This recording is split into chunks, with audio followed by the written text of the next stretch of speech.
sabihin ayaw ng asawa niya, umiiwas. Siyempre, alam nila, last week pa, alam na nila na darating pauwi kahit na. na sana kahapon dumating sila para makita nila. sila. Ayaw talaga ni kuda-kuda. Tapos ang ano ng lalaki.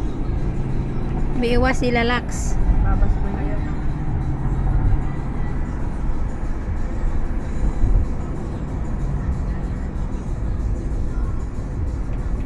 Nagpakwan din yun eh.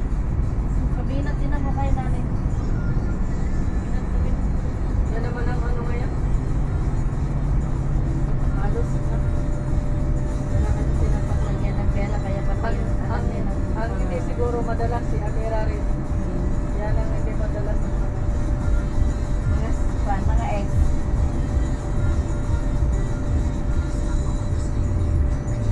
Ay, si pangarap